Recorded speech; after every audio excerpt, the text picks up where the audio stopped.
Maknanya hari ini kita telah menjawab bahawa bukan daripada Nabi Muhammad, bukan idea orang Arab ataupun bukan Arab, bukan ditiru daripada Bible, bukan kerja syaitan, bukan warakah, bukannya malaikat. Bukan. Kita dah bagi hujah.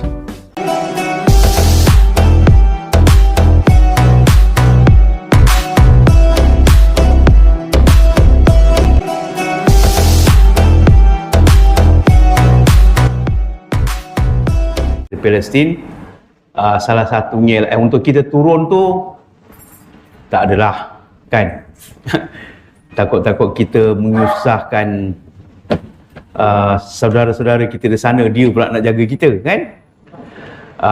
Tapi kita boleh buat sesuatu pemboikotan, benda-benda yang wajar diboikot dan banyak mendoakan mereka, dan kalau memang ada sedikit kewangan boleh kita salurkan kepada NGO yang agak lebih telus. Ada, bukan tak ada.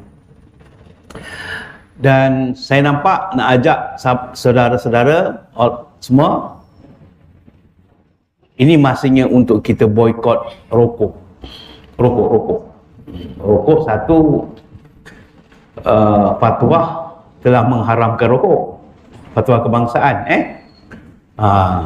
Cuma dari sudut kerajaan dia tak dapat nak hebahkan perkara tu. Okey. Dan saya memang dah umur saya 58. Saya merokok, first time saya merokok umur saya 14 tahun depan mak bapak saya.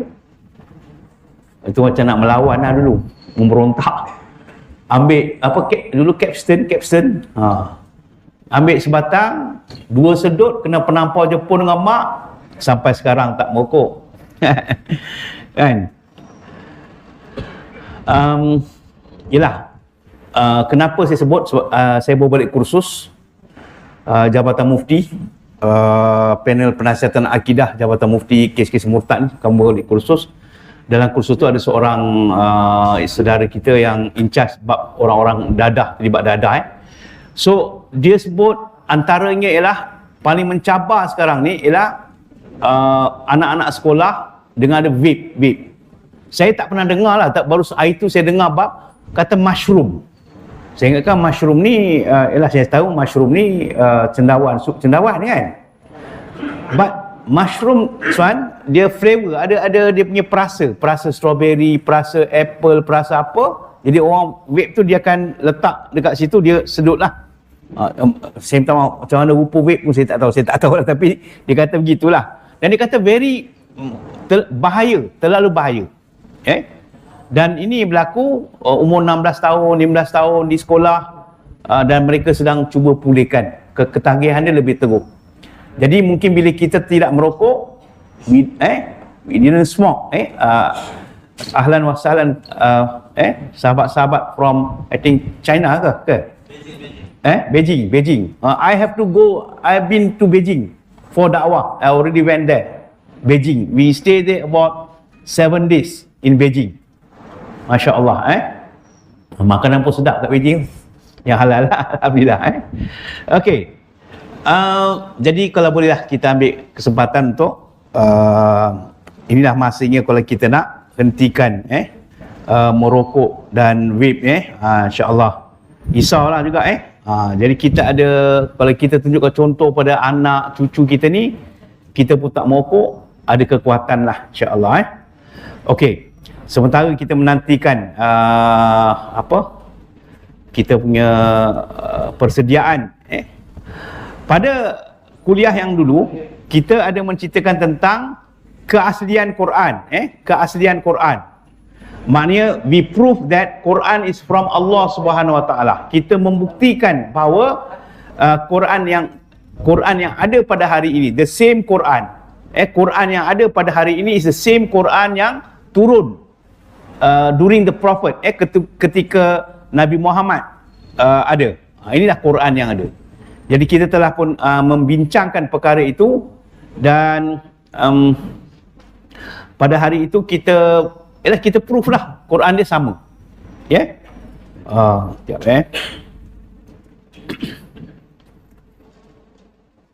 Okey. Tak apa sementara. Okay. Jadi dalam kita membincangkan keaslian Quran itu, kita tengok macam mana cara turun, sahabat-sahabat dan sebagainya. Digalakkan, kemudian ada yang menulis. Kita dah cerita dah. Bezanya pemindahan lisan, hafazan. It's not sebelah menyebelah. Apa yang aku dengar, cakap sebelah, bukan. Hafazan, melalui hafazan. Ya. Dan sehinggalah adanya mushaf, dan kemudiannya daripada situ ditulis lagi 7, disalin from that, disalin 7 kopi, 7 salinan disalin dan diedarkan di seluruh tempat lain, Mekah, Syam, Busra, Kafi. Jadi ada satu campur lagi, ada yang kata 6, ada yang kata 7. Okey. Dan itulah dan baru ni saya pergi ke Turki bulan lalu, pergi ke England dan juga pergi Turki. Saya sempat menziarahi museum Uzbekistan, museum Topkapi, dan saya cuba cari tapi adalah satu Quran yang during Osman tu ada. Saya ambil gambar lah Osman. Okey. Jadi kalau kita lihat, maknanya tak ada percanggahan. There's no konflik, tak ada percanggahan dalam Quran, semua sama, alhamdulillah. Dan cuma kita kena faham, yang kita berhenti itu, kita kena faham hukum nasah mansukh. Contohnya arak. Kita akan dapati dalam surah Baqarah, surah kedua ayat 219, arak ni dikata ada manfaat, ada dosa. Maknanya manfaat pun ada, dosa pun ada, mudarat pun ada. Bukan. Jadi seolah-olah arak ni boleh minum. Memang masa tu arak boleh minum. Masa tu. Sebab sahabat-sahabat ni memang sebelum ni peminum arak kan. Jadi dia tidak berhentikan secara mendadak. Kemudian bila surah An-Nisa, turun pula surah An-Nisa, dia dah longgarkan. Jangan minum dekat nak solat. Nanti mabuk. Elok-elok nak baca Fatihah, baca benda lain kan. Cuk mabuk kan. So dekat nak solat, tak bagi nak minum arak supaya kita jangan solat dalam keadaan mabuk. Kemudian bila turun surah Fusilat, surah Maidah, surah kelima, ayat 90, totally haram. 100% haram. Tak boleh lagi dah minum arak. Jadi dalam Quran ada 3 ni. Nanti kita kata, kenapa bercanggah ini, kejap boleh ni. Kalau kita faham, kena faham nasih mansukh. Baru kita tahu bahawa tidak ada percanggahan dekat situ. Begitu juga kalau kita lihat qiraat, kita kena faham qiraat. Saya bukan, this is not my kepakaran lah kan. Cuma saya menyampaikan contohnya lil muttaqina. Kita nampak dalam baca surah Baqarah yang awal, alif lam mim zalikal kitabul la raiba fihi hudal lil muttaqin kan. Jadi ada dia punya, ada kadang-kadang ada 2 titik, ada kadang-kadang titiknya 1. Jadi cara bacaan tu kita kena faham. Kita nampak tengok, jangan kita baca lil mutafina berbeza, warsh, hafsnya dan sebagainya. Kita kena faham lah. Dan begitu juga kalimat Ibrahim ada 69. Ibrahim, the word Ibrahim have 69 in Quran kan, dalam Quran. Tapi cara tulisan dia berbeza-beza. Ada ya, ada yang tak ada ya, ada baris je dan sebagainya. Itu kita kena lihat di situ, okey. Dan kemudian kita juga lihat bahawa ada cara bacaan, dia sebutan berubah, tulisan tak berubah, tapi makna dia sama. Makna dia sama. Itu cara kita, jadi kita faham. Jadi kita kadang-kadang jangan ingat itu pertembungan. Okay? So hari ini insya-Allah kita nak fokus kepada ni pendapat. Okay? Kita nak fokus kepada who is the author of Al-Quran. Siapa pengarang Al-Quran? Okay? Ada orang kata Prophet Muhammad is the author of the Quran. Nabi Muhammad lah pengarang Al-Quran. Ada yang sebut orang Arab, ada satu kumpulan Arab, dia musyawarah, kemudian dia suruh Nabi Muhammad cakap. Tu. Tak apa, kita tulislah. Nombor 1 tadi Nabi Muhammad, nombor 2 orang Arab. Ada yang kata ditiru daripada Bible. Quran ni ditiru daripada Bible. Tak apa, kita ambil tiru daripada Bible. Kan? Ada yang kata Quran ni malaikat Jibril punya idea, sebab dia yang datang bagi tahu dengan Nabi Muhammad. Tak apa, kita tulis malaikat Jibril. Ada yang kata Quran ni kerja syaitan. Okey, Naaman syaitan sebagai author of Quran, kan? Dan kita mengatakan Quran ini ialah daripada Allah Subhanahu Wa Taala. Kita masukkan juga Allah dalam senarai pengarang-pengarang Al-Quran, kan? Jadi kita akan buat satu ujian pengingkiran, eliminate the false author, pengarang-pengarang yang tidak layak. So kita akan buktikan bahawa ia bukan daripada Nabi Muhammad, ia bukan daripada orang Arab, ia bukan ditiru daripada syaitan, daripada Bible dan sebagainya, dan akhirnya kita nak proof ianya daripada Allah dengan hujah-hujah yang mantap. Ilmu ni kena ada. Terutamanya orang yang pergi luar negara, anak-anak kita yang pergi luar negara, keilmuan ini kena ada. Sebab orang bertanya pasal Quran, your scripture is devilish. Maknanya daripada syaitan, contoh kan. Okey. Kita bolehlah tumbuk dia je, tak selesai masalah. Macam saya cakap tadi lah, bila saya dekat dalam kapal terbang nak pergi India, di India nak pergi utara, datang-datang je orang India tu, you are Muslim? Okey. Dia pun kata, why your prophet? Kenapa Nabi kau ni gila seks, isterinya ramai dan sebagainya. Memang boleh apa kau cakap Nabi aku hina, penumbuk, kan? Tapi tak selesai masalah. Geram-geram lah.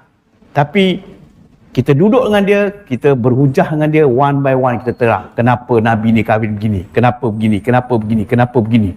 Last tuan, habis perbincangan tu, dia kata, okay, I'm so sorry, dia minta maaf dengan saya. Now I understand kenapa your prophet mempunyai isteri yang ramai, kenapa dia kahwin dengan Aisyah yang umurnya 6 tahun, kan? And I'm agree, semua agree. I'm so sorry. Dia dapat penjelasan, kan?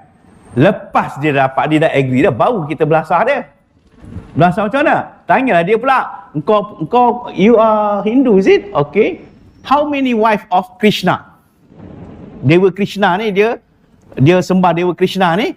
Jadi saya tanya, berapa isteri yang Krishna? Sebab engkau dah kutuk aku, Nabi Muhammad aku yang ada kilaf lah 11, 9, 13. Okey lah, maksimum 13 lah katakan, kan? Okey, dia kata ada 16. Lepas tu saya betulkan, do you mean 16,108? 16,108 orang isteri? Tunduk dia. Yes. Cukup lah. Maknanya dia tak boleh nak jawab. Faham? So kita begitulah dalam this topic, insya-Allah. Kita tahu, alhamdulillah, semua believe that, kita yakin memang daripada Allah Subhanahu Wa Taala. But the knowledge ini kena ada untuk kita terangkan macam mana nak meyakinkan khususnya non-Muslim di luar sana. Kena ada. Lebih-lebih lagi bila kita keluar negara. Alhamdulillah. Baik. Pertama, Nabi Muhammad. Okey, kita ambil. Nanti bila ada, siapa ada, tuan ada apa, pendrive ke apa tu, boleh ambil lah slide tu, kan. Ada masalah tu, tapi tak apa. Okey. Pertama, kita semua kenal Nabi Muhammad, Prophet Muhammad illiterate. Maknanya buta huruf. He cannot read, he cannot tak boleh baca, tak boleh menulis, cannot write. Buta huruf. Okey? Dan tak ada background, there's no history that he went to the school. Tak ada, saja nak cakap bahasa Inggeris ni supaya sahabat-sahabat kita lain tu ikut sikit lah. Sian dia, kan? Jadi tak pernah mendapat pendidikan formal, sehingga dia boleh, dalam Quran tu ada macam-macam bidang. Kalau kita tengok, tuan-tuan, hari ini hikmah Palestin ni, Masya Allah, bila ada seseorang dia simpati dengan orang Islam. Lepas tu ada orang kata, if you want to know about Islam, you must read Quran. Kan? Ada orang cakap, ada orang Muslim tu tergerak dengan kata-kata itu. Just tengok, very simple message. You want to know about Muslim, read Quran. Kan? So Megan Rice dia ambil Quran, dia baca. Terjemahan dia lah. Masya Allah, apa implikasi dia? Dia terpikat dengan Quran, dia kempen orang baca Quran, dia syahadah. Dan kalau kita tengok dalam this 1 month back, a lot of non-Muslim in dekat luar negara ni, they are looking, dia buat kajian about Islam.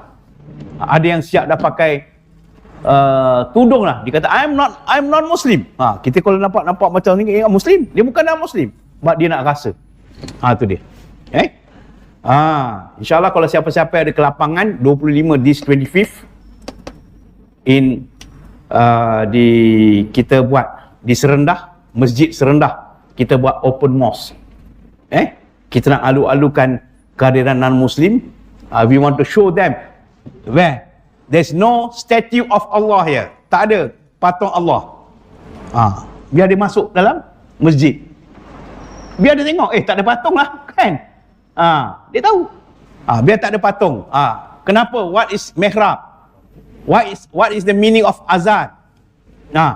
Lepas tu dekat luar, we have hijab corner. Kita, kalau siapa-siapa wanita nak masuk, you want to try? Kita suruh. Ini kita tengah buat, insyaAllah. Kalau ada nak, cuba ambil pengalaman ni, boleh datang pada 25 hari bulan ni, di Masjid Serendah. Kita sini pun boleh buat. Tapi, antara benda yang paling penting, bukan cantik, antara perkara yang paling penting, bersih. Alhamdulillah tuan-tuan, sebab saya dulu sekolah sini, saya kadang-kadang datang, saya kadang mandi kat tandas ni, saya tengok dulu dengan sekarang ni ada banyak ni, cantik ni, kita punya tandas ni dah macam ceria. Cuma sikap orang kita tak ceria, saya minta maaf. Sebab tengok kat situ, puntung rokok ada, tisu ada. Takkan hari-hari jawatankuasa Nazir, dia hari dia pergi tengok tandas, pergi tengok ada tisu ke tidak? Ini kita lah. Takkanlah orang non-Muslim pula masuk dalam masjid, buang tisu, buang puntung rokok, minta maaf. Sikap kita. So mana belajar taharah, kata dok cerita pasal kebersihan dalam kebersihan, amalan tak ada. So kena berubah lah, kena berubah. Marah pula tapi nak bukan, not this. Apa? Ada tak apa yang Quran, keaslian Quran. Okey. Jadi itu dia. Boleh lah. Tapi insyaAllah kalau nak nanti datang. Baik, kita balik. Maknanya tak, Nabi Muhammad tak pernah alami pendidikan formal. Mana mungkin dia menulis Quran yang begitu knowledgeable. Bukan memperlekehkan Nabi Muhammad. Nak cerita Quran is too knowledgeable. A human cannot write the Quran. Mustahil. Kemudian Nabi Muhammad dikenali sebagai Al-Amin. Is called as Al-Amin. Very trustable. Amat jujur. Tak pernah bohong. Dan dia, Nabi Muhammad sendiri tidak pernah sebelum ni tak ada. Yang mana? Ustaz bagi saya. Oh, ini lain ni. Ini satu lagi. Ini tuan. Satu lagi. Tak, itu yang dulu ada tak? Yang mana? Ni siapa punya ni? Syaril. Syaril. Syaril ada dekat 23 Ogos. 23 Ogos. Yang mana? Salah tanggap. Keaslian Al-Quran. Salah anggap. Keaslian Al-Quran. Okey, jadi adakah keaslian Al-Quran? Barusan tadi. Kat WhatsApp ni. Yang mana tak tahu? Yang terbaru. Yang terbaru. Terbaru jauh lah, kan? Ni. Okey, betul. Okey. Jadi we want to prove that Nabi Muhammad tak pernah bohong, and he never declare bahawa he wrote the Quran. Dia tak pernah buat declaration bahawa aku tulis Quran. Kita nak kata macam mana? Kan? Satu. Okey, Alright.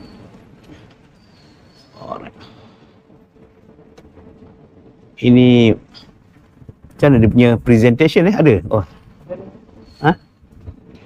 Kat mana presentation ni? Okay, tak apalah.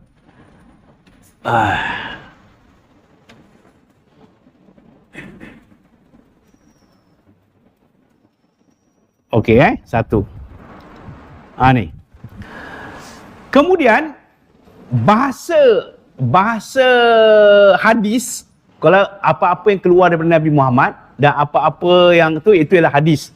Dan apa-apa yang Allah sebut itu Quran. The language between hadis and Quran is, dia punya style dia berbeza. Berbeza. Satu. Okay. Dan actually Al-Quran is only as a mukjizat, miracle. Seperti mana Nabi Musa, Prophet Moses, he can what? Got this one, stick kan, yang tongkat. Macam itulah. Maka Nabi Muhammad, dia ada mukjizatnya Al-Quran. Dia tak lebih daripada itu.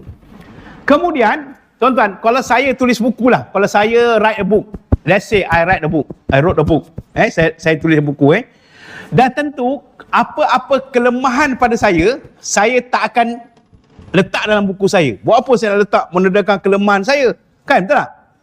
Saya ada kelemahan. Buat apa saya nak tonjolkan kelemahan saya dalam buku saya? Orang nanti kata, apa ni cikgu ni kan? Tapi tengok Nabi Muhammad. Dalam Quran, Allah tegur Nabi Muhammad. Allah tegur Nabi Muhammad dalam surah Al-Kahfi, dan janganlah sekali-kali engkau mengatakan terhadap satu, aku pasti melakukannya esok pagi. Sebutlah insya-Allah. Maknanya Nabi Allah tegur. Malah Allah tegur dalam surah Abasah, bila Nabi Muhammad nak mengalihkan mukanya daripada Abdullah ibn Maktum, orang buta. Allah tegur dalam surah At-Tahrim, surah yang ke-66 ayat 1, tentang bila mana Nabi Muhammad nak mengharamkan madu. Kan? Allah tegur Nabi Muhammad dalam surah Al-Ahzab, ayat 37, bila mana Allah menyuruh Nabi Muhammad kahwin dengan isteri Zaid. Zaid ni anak angkat dia, anak angkat Nabi. Bila Zaid dah berpisah dengan Zainab, maka Allah suruh kahwin dengan Zainab. Kan? Nabi macam fikir panjang tau. Allah tegur dia. Sebenarnya Allah nak bagi hukum bahawa anak angkat itu tak sama dengan anak sendiri. Di situ kan. Jadi maksudnya, kalau Nabi Muhammad yang menulis, tentu ayat-ayat ini dia tak tulis sebab ia reflect pada diri dia. Boleh faham tak? Ini satu hujah bahawa Nabi Muhammad bukan menulis. Dan satu lagi yang antaranya ialah dalam surah An-Nisa. Saya lupa ayat dia, tentang apabila Aisyah isteri Rasulullah dan Safwan difitnah. Okey?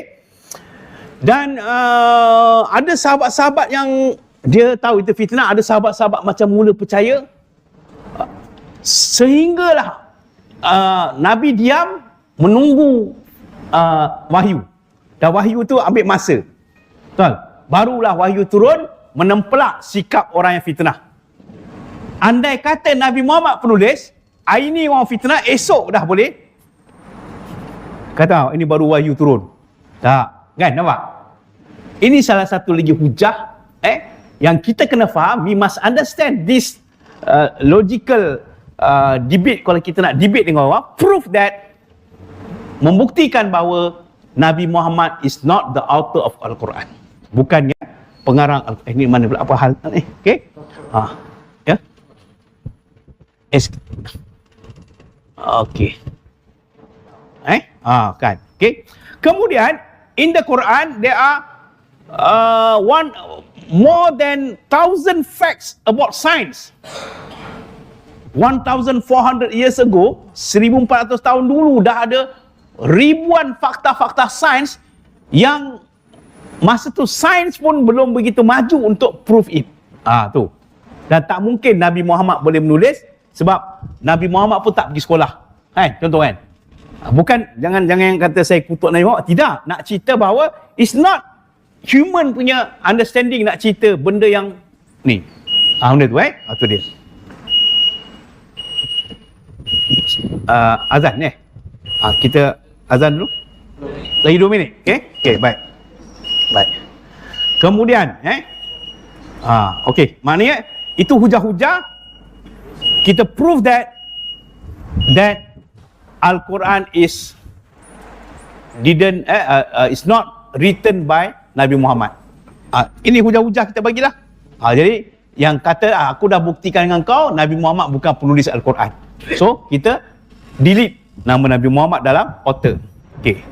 Kemudian dia kata ini orang Arab ni kerja. The work of Arab. Baik, orang Arab ni tuan-tuan, dia ni tersangat-sangat mundur sebelum datangnya Nabi Muhammad diutus Nabi. Tersangat-sangat mundur sampai tak ada negara nak tawan dia. Mana ada sejarah kita dengar Arab Saudi ditawan oleh British ke, ditawan oleh France ke, tak ada. Malaysia pun orang nak datang sebab ada biji timah dan sebagainya kan, orang getah dan sebagainya. Arab tak ada orang nak, dia kata desert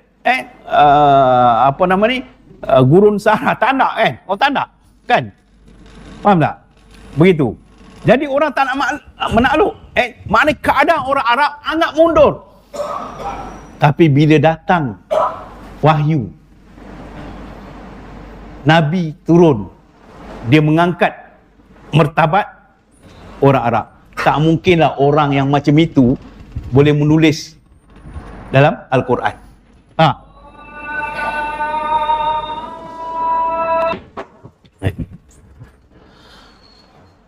Okey, kita sambung. Jadi tak mungkin orang Arab yang menulis. Ada yang sebut pula dia mengatakan bahawa ada orang bukan Arab. Dia bukan Arab. Ada kata dia ni Roman Black ni tukang besi. Nama dia Habab bin Al-Arti. Ada juga pendapat kata dia ni penyanyi Balaam.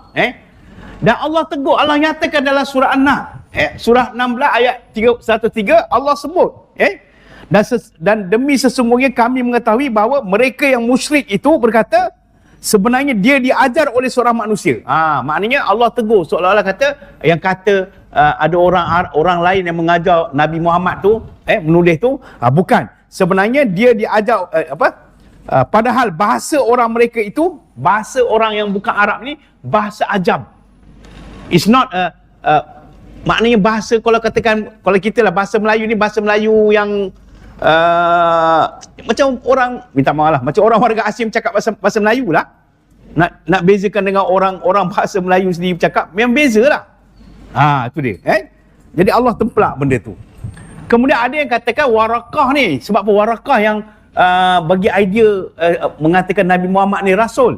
Nabi pernah jumpa only twice, 2 kali Warakah. Warakah Nabi jumpa 2 kali, dan Warakah wafat sebelum Al-Quran turun habis. Itu membuktikan bukan Warakah yang punya idea Al-Quran ini. Kemudian ditiru daripada Bible. Senang ceritalah. Saya nak katakan, kita tak nafikan ada sebenarnya satu dari sudut bahasa Arab. Quran bahasa Arab, sedangkan Bible Hebrew dan Greek bahasa asal dia. Gaya bahasa Al-Quran dan gaya Bible pun berbeza.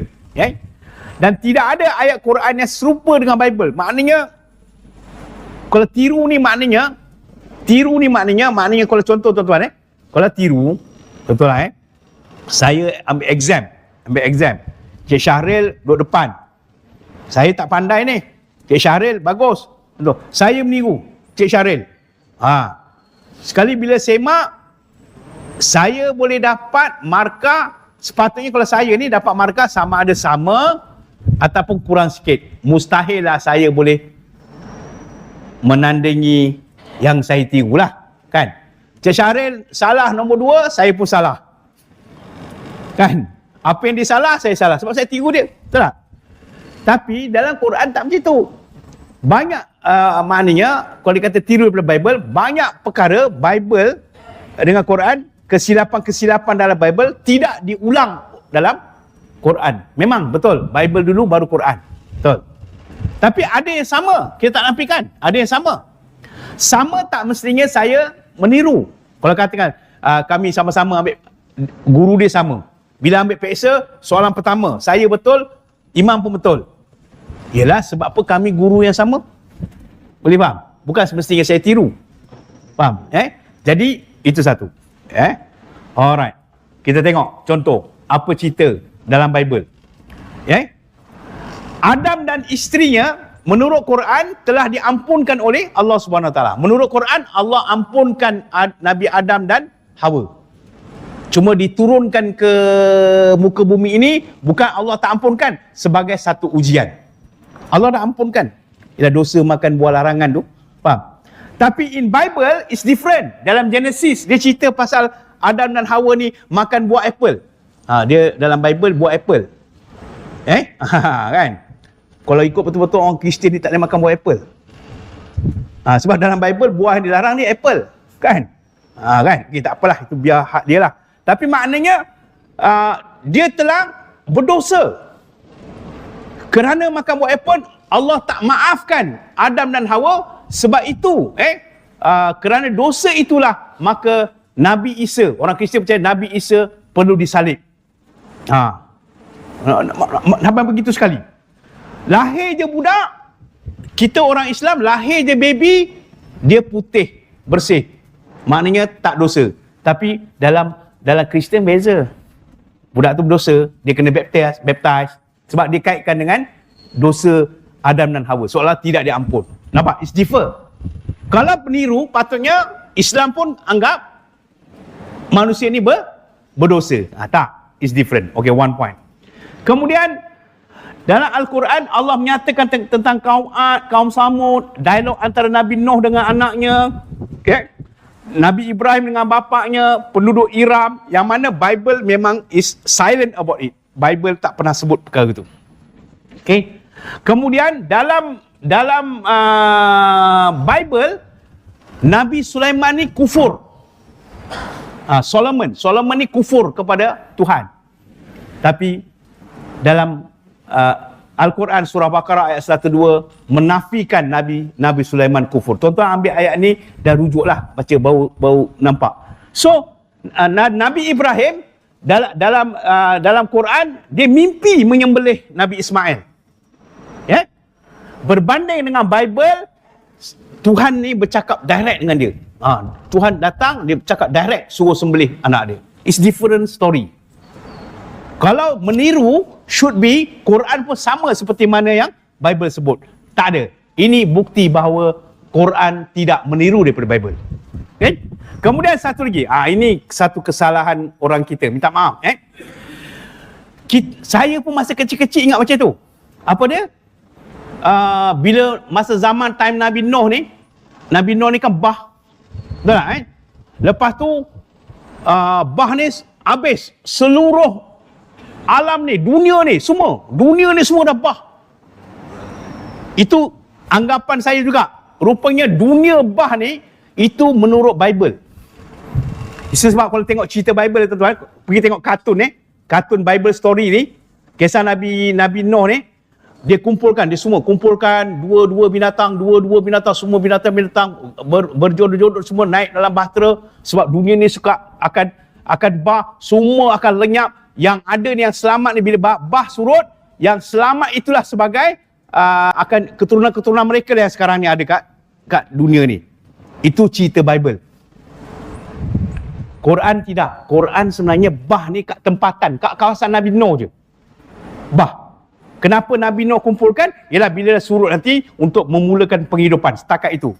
Sebab dari segi logik, minta maaf dari segi logik, scientifically, kita tak boleh prove bahawa seluruh dunia bah. Kenapa? Dia cakap, macam mana Nabi Nuh, question, macam mana Nabi Nuh zaman tu, dia nak asingkan singa, dia nak asingkan harimau, dia nak asingkan gajah, dia nak asingkan zirafah kat situ kan, kat mana ceruk mana nak masuk, dan dia juga bawa anak-anak. Anak-anak kalau bawa, dia odoklah bahtera, bocorlah bahtera. Minta maaf. Bukan cakap saya tu. Orang dalam, kalau kita pergi dalam internet orang mempersoalkan perkara tu. So jangan bawa cerita macam tu. Kita terikut Bible, kita tak boleh nak jawab. Bagaimana Nabi Nuh, tuan-tuan, kupu-kupu, butterfly tau, butterfly. Butterfly ni ada ribuan spesies tau. Kalau hari ni kita kata butterfly yang ada ni ialah butterfly yang diselamatkan masa Nabi Nuh, bagaimana Nabi Nuh boleh simpan each butterfly jantan betina ribuan dekat dalam kapal dia? Nampak? It's not true.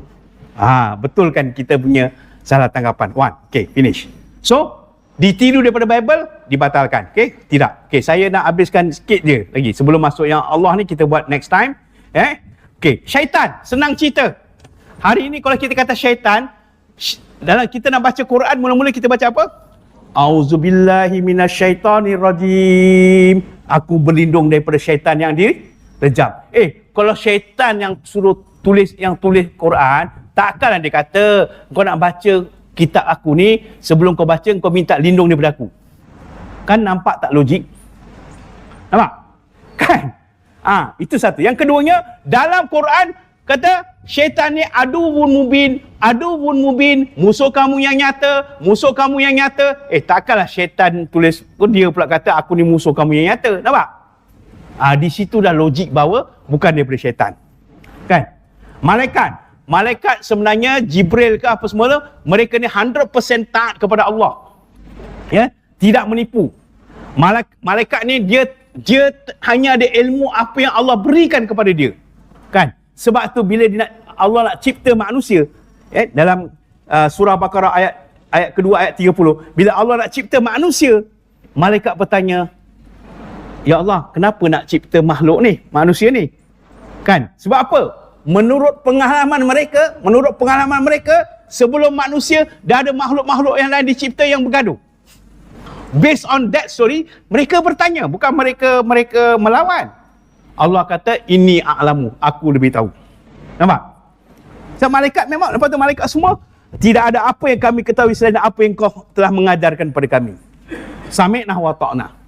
Tak mungkin malaikat yang tulis, sebab ilmu malaikat ni hanya apa yang Allah bagi saja. Kan? Okey, jadi satu-satunya jawapan selepas ujian ni ialah Allah Subhanahu Wa Taala. Kan? Jadi untuk proof bahawa hanya Allah sahaja, insya-Allah dalam kuliah yang akan datang. Maknanya hari ini kita telah menjawab bahawa bukan daripada Nabi Muhammad, bukan idea orang Arab ataupun bukan Arab, bukan ditiru daripada Bible, bukan kerja syaitan, bukan warakah, bukannya malaikat. Bukan. Kita dah bagi hujah. Kan? So yang dalam senarai tadi tinggal Allah je lah. So we have to prove bahawa Al-Quran pada hari ini datang daripada Allah Subhanahu Wa Taala. Ini hujah. Kita dah tahu dah, yakin. Tapi kita kena belajar hujah ni.